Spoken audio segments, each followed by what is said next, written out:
as you started looking into investing for your kids, you said she's working. She's 10 years old. She's working. So a lot of people would kind of wonder, what does that look like for a 10-year-old to be working? But I saw a whole list on one of your posts of all these different strategies you're using.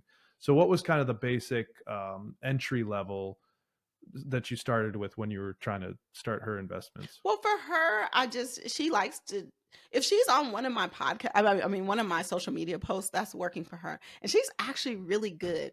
Like what it'll take me to do, it takes me like 10 takes to do. She'll do it, bam, one take, baby, no edits. She's like the Jay-Z, you know, so she works hard. Like, and I equate it to like a child actor, right? So it is similar to that. That's what she does right now. She's very musically inclined.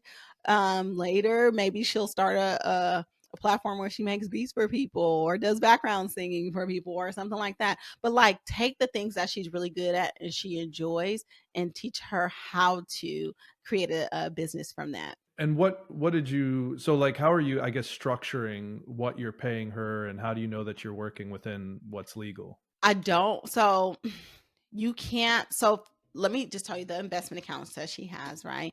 There's a 529. I haven't even funded that in years. There's her brokerage account, and then there is her custodial brokerage account, and then her retirement account. The only thing that really has limitations is her retirement account, right? So you can't put in more than what she can traditionally make, right? So I'm like, I only like put in $1,500 a year, and we easily get paid more than that for a reel or something like that. So like I don't try to push the limits when it comes to that. The other thing, like for a custodial account, you can't put in more than like say what the gift tax is, right? Like and so that's, I don't know, what, $16,000 a year per parent, grandparent, whatever. So I don't exceed that. But it's not like I have an equation where I'm just like, this is how much I pay. It just depends on what money I have and like where I want to put it. But yeah, I don't. Yeah, it's. I guess it's really not that as structured as you would think. Yeah. They're all in the accounts growing, and that's Yeah. what's important. Yeah. Well, so you said you haven't even contributed to the 529. Is that Yeah. the Her in 529 years? scholar Is savings. that the one that you made a post? You made a post recently, and it said Mhm. that her account was like at 100 grand already, or something like that. It Was that all the of her one? accounts now, all of her accounts now are at 100 grand.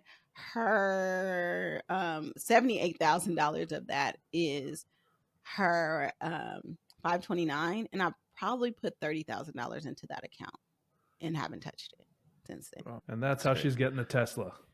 And don't hit on my baby getting a Tesla, okay? All y'all people out there, okay? Because a Tesla Model 3 that she wants probably will cost the same as a Honda Civic. So people was trying to come for me about that Tesla, okay? If your mama has drove a Tesla, basically your whole life, all you know is Tesla. It's like, why wouldn't you want a Tesla? Like, stop playing with me. And she can afford it. Okay. Yeah. Yeah. Well, and the way you're going about doing it, I mean, it's like you said, it's not like you're just gifting her a Tesla when she turns 16. Like, she's actually, I have a Model 3 that I'm gonna give her when she's 16, and spoiler alert.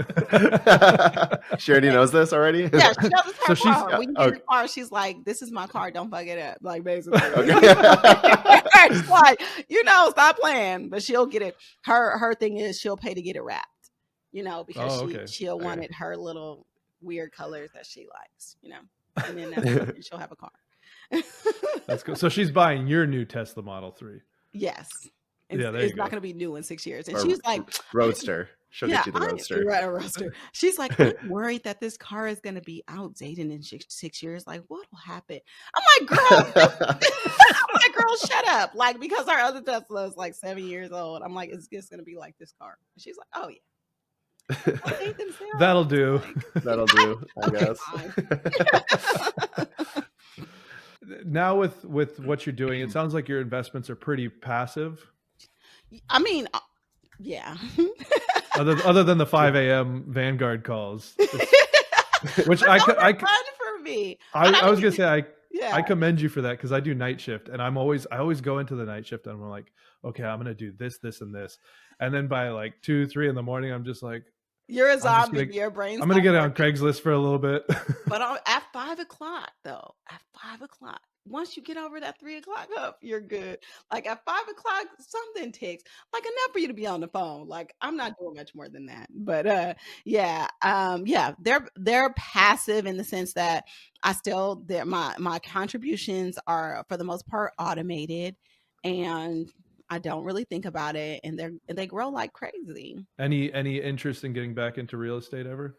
I have my house. I am okay. Sounds So, like no. oh yes, but I'm still scared. Like I still have that fear.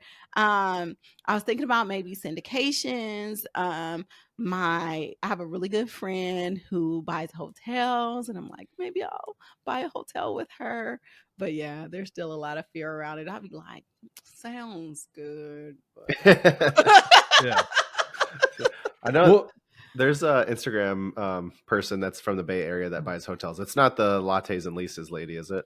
no, but I gotta No? follow Oh, okay. her. No, it's my friend Aquania CRNA. She's at the Purpose of Money. Okay. That's her platform. Yeah.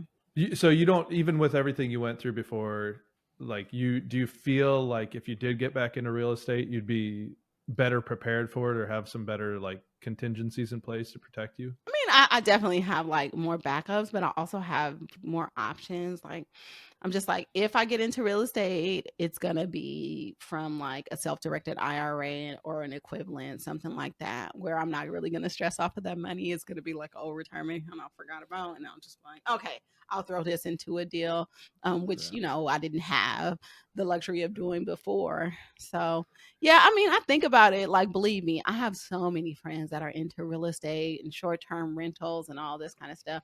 Or I'll do a deal. Like I have a friend who's a nurse out here. He works with me at my hospital, but he lives in Sweetport, Louisiana, and he takes his nursing salary and goes down there and buys houses cash, flips them, and makes beautiful houses.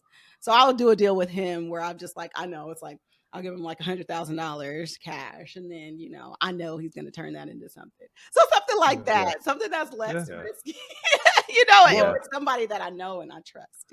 yeah. Yeah. And that's a great thing with real estate. There's so many different ways you can invest in real estate. So Mhm. yeah, that's a more passive, maybe safer way to do it than having to go out and buy the places yourself and run them and all that. So Until then, I'll be an index fund girly because listen, yeah.